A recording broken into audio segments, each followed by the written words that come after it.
Welcome to the Formula Foundation. In the previous two videos, theorem 9.1.1 and 9.1.2 were proved. Links are given in the description box. Now in this video, we are going to prove third theorem, and according to this theorem, in the correspondence of two triangles, if three sides of one triangle are congruent to the corresponding three sides of the other, then the two triangles are congruent. And from the previous two videos, you know what is meant by the correspondence of triangles and when two triangles are said to be congruent. Nevertheless, take a look on this clip. So what is meant by congruent triangles? Let we have two triangles. One is triangle ABC and second is triangle DEF. So ये दो triangles congruent triangles कहलाएंगी अगर उनके तमाम corresponding elements equal हों. You know, हर एक triangle के 6 elements होते हैं, 3 sides and 3 angles. Now what is meant by corresponding elements? So corresponding elements को आप इस तरह समझ सकते हैं कि अगर मैं इस triangle ABC को उठाकर इस triangle DEF के ऊपर रखूं, तो जो ट्राइंगल ABC का जो एलिमेंट इस ट्राइंगल DEF के जिस एलिमेंट पर आएगा वही उसका कॉरेस्पॉन्डिंग एलिमेंट होगा. Means side AB side DE के ऊपर आएगा, इसी तरह साइड BC साइड EF के ऊपर आएगा और साइड AC साइड DF के ऊपर आएगा. तो it means side AB side DE का कॉरेस्पॉन्डिंग एलिमेंट है, साइड AC साइड DF का कॉरेस्पॉन्डिंग एलिमेंट है, इसी तरह side BC and side EF both are the corresponding elements. Right. Similarly, angle B is corresponding angle of angle E. Angle A and angle D are corresponding elements, and angle C and angle F are also corresponding elements. Right. Now remember, two triangles are said to be congruent if their corresponding angles and sides are congruent. And sign through which congruence of two triangles is shown is this. It is the sign of congruence. Means if two triangles ABC and triangle DEF are congruent, then you will write triangle ABC is congruent to triangle DEF. Now let's see what this theorem says. So let we have two triangles. One is triangle ABC and other is triangle DEF. So according to this theorem, कि अगर इस triangle ABC के तीनों sides दूसरे triangle के corresponding तीनों sides के equal हो जाएं, तो तब ये ट्राइंगल दोनों ट्राइंगल्स कॉन्ग्रुएंट ट्राइंगल्स कहलाएंगी. मतलब कॉन्ग्रुएंट ट्राइंगल्स क्या होती हैं कि अगर इस ट्राइंगल के पूरे 6 एलिमेंट्स अपने दूसरे ट्राइंगल के कॉरेस्पॉन्डिंग 6 एलिमेंट्स के इक्वल हो जाएं, तो ये दो ट्राइंगल्स कॉन्ग्रुएंट ट्राइंगल्स कहलाएंगे. लेकिन थ्योरम के अकॉर्डिंग अगर सिर्फ ये तीनों साइड्स, मतलब ये साइड इसके इक्वल हो जाए, ये साइड इसके इक्वल हो जाए और ये अपने कॉरेस्पॉन्डिंग साइड इसके इक्वल हो जाए, मीन्स अगर इसको इस तरह से शो किया जाए, सो तब भी ये ट्राइंगल्स कॉन्ग्रुएंट ट्राइंगल्स कहलाएंगे. यानी ये जो एंगल्स हैं ये भी अपने कॉरेस्पॉन्डिंग एंगल्स के इक्वल होंगे. मींस अगर ये ट्रू हो जाता है तो एंगल A एंगल D के इक्वल होगा, एंगल B भी एंगल E के इक्वल होगा और एंगल C एंगल F के इक्वल होगा. सो let's start with proof. First you right given. What is given? In the correspondence of two triangles, triangle ABC and triangle DEF, AB is congruent to DE, means you are writing all the corresponding sides. So AB is congruent to DE, right? ये दो corresponding sides हैं. इसी तरह BC is congruent to EF and CA is congruent to FD. Means आपको क्या given है कि ये तीन साइड्स अपने कॉरेस्पॉन्डिंग साइड्स के इक्वल हैं. And what you have to prove? Triangle ABC is congruent to triangle DEF. Triangle DEF ये आपको प्रूव करना है कि ये दो ट्राइंगल्स हैं, ट्राइंगल ABC और ट्राइंगल DEF कॉन्ग्रुएंट ट्राइंगल्स हैं अगर इस ट्राइंगल के तीनों साइड्स अपने कॉरेस्पॉन्डिंग साइड्स के इक्वल हैं, दूसरे ट्राइंगल के कॉरेस्पॉन्डिंग साइड्स के इक्वल हैं. राइट. सो इसको भी प्रूव करने के लिए कुछ कंस्ट्रक्शन करनी है, और वो कंस्ट्रक्शन क्या है कि कंस्ट्रक्शन में हम क्या करेंगे, एक पॉइंट लेंगे, पॉइंट G, इस तरह से कि जो एंगल फॉर्म होगा एंगल FEG, मीन्स इस पॉइंट G लेने के बाद जो एंगल फॉर्म होगा FEG वो कॉन्ग्रुएंट होना चाहिए या इक्वल होना चाहिए एंगल B के, और ये जो साइड होगा EG वो इक्वल होगा AB के. ये पॉइंट हमें इस तरह से चूज करना है. सो ये पॉइंट G है और ये पॉइंट इस तरह से आपने लिया है कि जो एंगल है, कौन सा एंगल? FEG, मीन्स ये वाला एंगल, ये एंगल इक्वल है एंगल B के, और क्योंकि ये हमने खुद कंस्ट्रक्ट किया है, और ये जो लेंथ है EG ये इक्वल है लेंथ ए बी के, right. Now join this point D to this point G. So how to write construction? Construct triangle GEF such that first point is angle FEG, means first you can write choose the point G. Second is angle FEG. Angle FEG is congruent to angle B, and the third point is side EG is congruent to side BA. Now join the point D to G. So join D to G. So it is our construction. Now let's start with proof. Construction is done. अब हमें इस theorem को कैसे prove करना है कि हमें given क्या है कि ये तीनों, इस ट्रायंगल के तीनों साइड्स दूसरे ट्रायंगल के कॉरेस्पॉन्डिंग साइड्स के इक्वल हैं, राइट. अब आपको पता है एक पोस्टुलेट था साइड एंगल साइड पोस्टुलेट, जिसके अकॉर्डिंग अगर किसी दो ट्रायंगल्स में से एक ट्रायंगल के दो साइड्स और एक एंगल दूसरे ट्रायंगल के कॉरेस्पॉन्डिंग साइड्स और एक एंगल के इक्वल हो जाए तो वो दो ट्रायंगल्स कॉन्ग्रुएंट ट्रायंगल्स कहलाती हैं. मीन्स उनके जो बाकी तीन एलिमेंट्स हैं वो भी अब दूसरे ट्रायंगल के कॉरेस्पॉन्डिंग एलिमेंट्स के इक्वल होंगे, राइट. अच्छा, अब यहाँ पर आपको गिवन क्या है कि दो साइड्स तो वैसे ही कॉन्ग्रुएंट हैं कॉरेस्पॉन्डिंग साइड्स. मींस ये जो ए बी है वो डी, कोई से भी दो आप साइड उठाते हैं, जैसे ए बी आपने उठाया तो इसका कॉरेस्पॉन्डिंग साइड क्या है डी ई, वो इसके कॉन्ग्रुएंट है, गिवन है. और ए सी अगर आप उठाते हैं ए सी साइड तो ये इसका कॉरेस्पॉन्डिंग साइड है डी एफ, और ये दोनों भी कॉन्ग्रुएंट है, ये भी आपको गिवन है, राइट.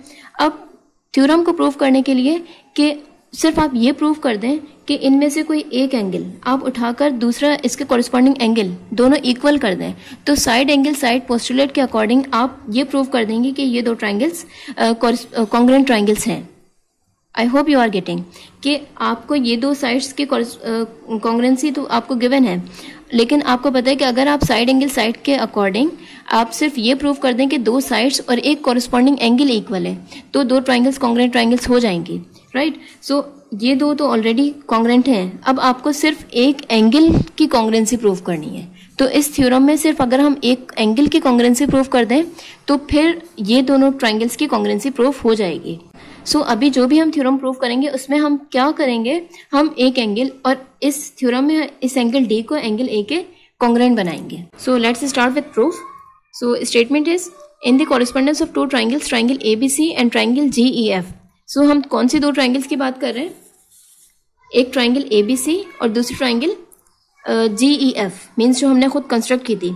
इन दोनों की कॉरेस्पॉन्डेंस चेक कर रहे हैं. तो आपको पता है इन दोनों की कॉरेस्पॉन्डेंस कैसे चेक करेंगे कि इस ट्रायंगल को फ्लिप करके इसके ऊपर रखेंगे तो एंगल ए एंगल जी के ऊपर आएगा और बाकी elements.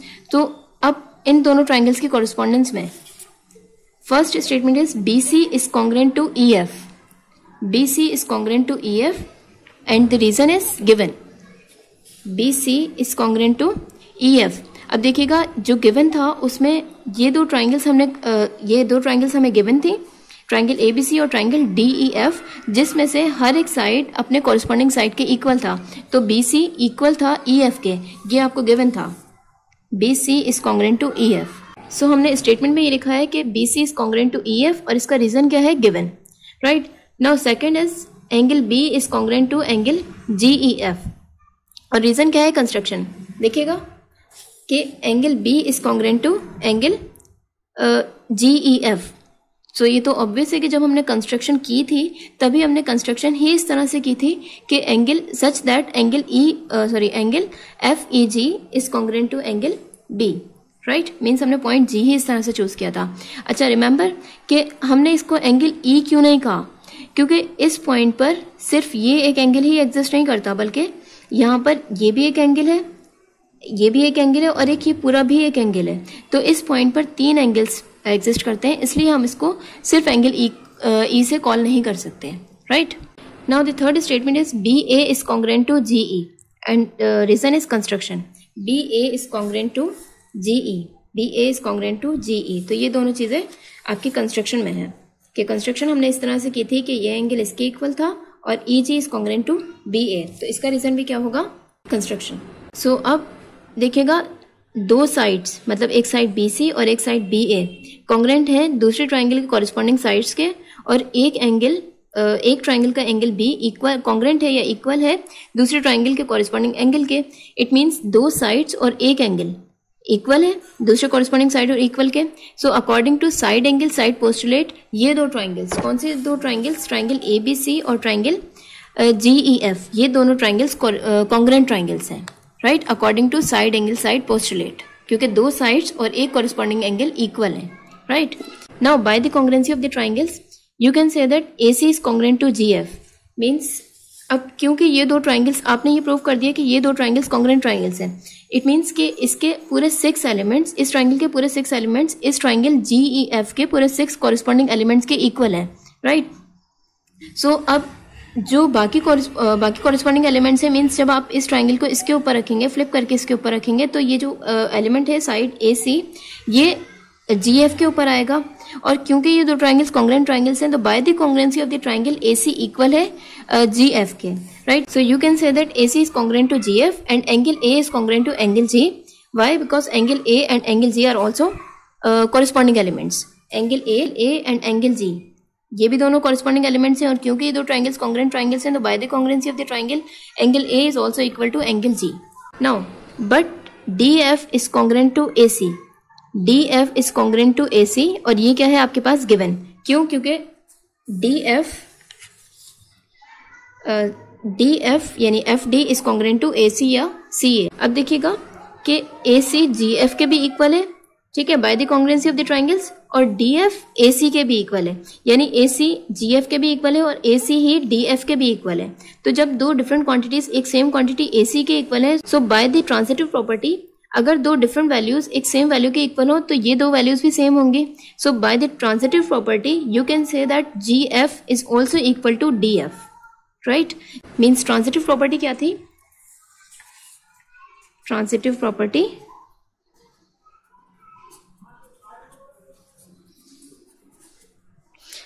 if A is equal to B and B is equal to C, then it implies that A is equal to C, right? So जब AC भी GF के इक्वल है और AC ही DF के भी इक्वल है, तो GF और DF इक्वल होंगे, और इसका रीजन क्या होगा? Transitive property. Now in the triangle DEG, कौन सी ट्राइंगल? DEG, इस ट्राइंगल में angle 1 is congruent to angle 3। Angle 1, कौन सा एंगल 1 है? एंगल 1 ये है और एंगल 2 ये है। So angle 1 is congruent to angle 3। Angle 1 is congruent to angle 3, it's your angle 3 and it is your angle 4, right. So in the triangle DEG, कौन से ट्राइंगल? DEG मीन्स ये वाली ट्राइंगल, ठीक है। इस ट्राइंगल के अंदर angle 1 is congruent to angle 3। अब इसका रीजन क्या है कि आपने ये प्रूव किया था कि GE इक्वल है AB के, राइट। मीन्स जो आपने कंस्ट्रक्शन की थी उसमें आपने लिखा था कि EG इक्वल होगा BA के या AB के, राइट। और यू नो कि EG जब AB के इक्वल है और AB इक्वल है DE के, ये तो गिवन था, ठीक है। ये आपने कंस्ट्रक्शन की थी कि EG is equal to AB, और ये आपको गिवन था कि AB इक्वल है DE के। सो जब EG AB के इक्वल है और AB DE के इक्वल है, तो क्या ये EG DE के इक्वल नहीं होगा? ऑब्वियसली कि EG भी DE के इक्वल होगा। सो अब क्योंकि ये दोनों साइड्स इक्वल है, मतलब DE इक्वल है EG के, तो अकॉर्डिंग टू प्रीवियस थ्योरम अगर किसी ट्राइंगल के, किसी एक ट्राइंगल के, कौन से ट्राइंगल? DEG की बात कर रहे हैं, तो इस ट्राइंगल के दो साइड्स अगर इक्वल हैं तो इनके ऑपोजिट एंगल्स भी इक्वल होंगे। तो इसका ये जो ट्राइंगल, ये जो साइड है इसका ऑपोजिट एंगल क्या है? एंगल 3, और ये जो साइड है इसका ऑपोजिट एंगल क्या है? एंगल 1। तो क्योंकि ये दो ऑपोजिट साइड्स इक्वल हैं तो इनके ऑपोजिट एंगल्स भी इक्वल होंगे, यानी एंगल 3 भी इक्वल होगा एंगल 1 भी इक्वल होगा एंगल 3 के। So reason is opposite sides congruent, means EG is equal to BA and BA is congruent to ED। Similarly in the triangle GFD, यहाँ E है, करेक्शन कीजिएगा, यहाँ D है, E नहीं है, D है। So in the triangle GFD angle 2 is congruent to angle 4, यानी इस फिगर में ट्राइंगल GFD या DFG, इस ट्राइंगल की बात हो रही है। इस ट्राइंगल में एंगल 2 कॉन्ग्रेंट है एंगल 4 से, तो आपने ये स्टेटमेंट दिया है। अब इसका रीज़न क्या होगा, क्योंकि अब अभी आप प्रीवियसली प्रूव कर चुके हैं कि जी एफ इक्वल है डी एफ के, जो हमने अभी ट्रांजिटिव प्रॉपर्टी से प्रूव किया है। सो क्योंकि जी एफ इक्वल है डी एफ के, तो इनके जो ऑपोजिट एंगल्स होंगे, मीन्स इस साइड का डी एफ का जो ऑपोजिट एंगल है वो है एंगल 4 और इस साइड का जो ऑपोजिट एंगल है वो है एंगल 2। तो क्योंकि ये दो साइड्स इक्वल हैं तो इनके ऑपोजिट एंगल्स भी इक्वल होंगे, right. So reason is DF is congruent to GF, right? So you have proved that angle 1 is equal to, is congruent to angle 3 and angle 2 is congruent to angle 4.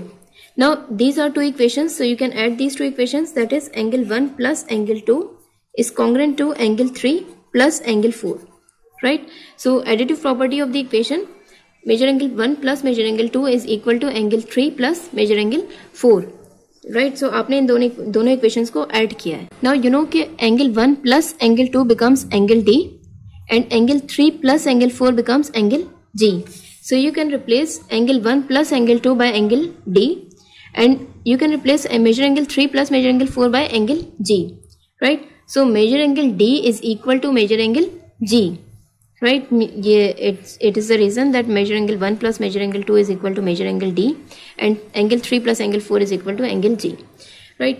But measure angle G is equal to measure angle A, proved above. Measure angle A is equal to measure angle G means आपने जब इन दोनों triangles की congruency prove की थी तो इन दोनों triangles की कौन सी दो ट्राइंगल्स, ट्राइंगल ABC और ट्राइंगल GEF की कॉन्ग्रुएंसी के अकॉर्डिंग एंगल A इक्वल है एंगल G के।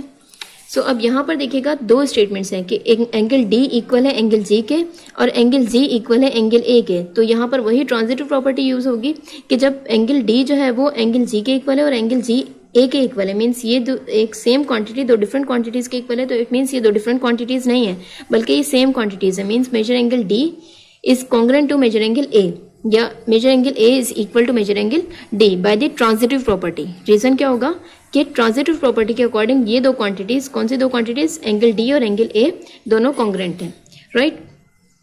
सो अब आपने ये प्रूव कर लिया कि एंगल A एंगल D के कॉन्ग्रुएंट है, राइट। मीन्स मैंने आपको स्टार्ट में बताया था कि हम क्या प्रूव करने की कोशिश कर रहे हैं कि हम अगर, क्योंकि हमारे पास ऑलरेडी दो साइड, ये प्रूव्ड है कि दो साइड्स कॉन्ग्रुएंट साइड्स के इक्वल हैं। अब अगर हम सिर्फ एक एंगल की कॉन्ग्रुएंसी प्रूव कर दें तो by the side angle side postulate हम ये प्रूव कर देंगे कि ये दो ट्राइंगल्स कॉन्ग्रुएंट ट्राइंगल्स हैं, राइट। सो अब हमने ये प्रूव कर दिया कि angle D is congruent to angle A is congruent to angle D। Means आपने ये प्रूव कर दिया कि एंगल A एंगल D के कॉन्ग्रुएंट है। तो अब हम साइड एंगल साइड पोस्टुलेट के अकॉर्डिंग अपना थ्योरम प्रूव कर चुके हैं, that is in the correspondence of two triangles, triangle ABC and triangle DEF। Means again वही जो गिवन ट्राइंगल्स थी, कंस्ट्रक्शन को रहने दें आप। अब दो जो ट्राइंगल्स हैं, ट्राइंगल ABC और ट्राइंगल DEF, इन दोनों ट्राइंगल्स की अगर आप कॉरेस्पॉन्डेंस चेक करें, कॉरेस्पॉन्डेंस कैसे चेक करेंगे कि इस ट्राइंगल को इस ट्राइंगल के ऊपर रखेंगे। अब इन दोनों ट्राइंगल्स की कॉरेस्पॉन्डेंस में आप कह सकते हैं कि AB is congruent to DE, means AB is congruent to DE। ये आपको गिवन था क्योंकि आपको यही गिवन था कि तीनों साइड्स अब दूसरी ट्राइंगल के कॉरेस्पॉन्डिंग साइड्स के इक्वल हैं। तो उसमें से एक साइड आपने लिखा कि AB is congruent to DE और रीजन क्या है, given. Second is angle A is congruent to angle D, ये जो अभी आपने प्रूव किया है। सो इसका रीजन क्या होगा, proved above. And the third one is AC is congruent to DF, means जो एक और आपने साइड ली है क्योंकि तीनों साइड्स कॉन्ग्रुएंट थी तो उसमें से आपने एक और साइड ली है कि AC is congruent to DF। So ये भी गिवन है, इसका रीजन भी आप क्या लिखेंगे, गिवन। सो अब क्योंकि ये दो साइड्स और एक एंगल अब दूसरे ट्राइंगल के कॉरेस्पॉन्डिंग साइड्स और एंगल के इक्वल है, तो it means by the side angle side postulate triangle ABC and triangle DEF are congruent triangles. So theorem has been proved.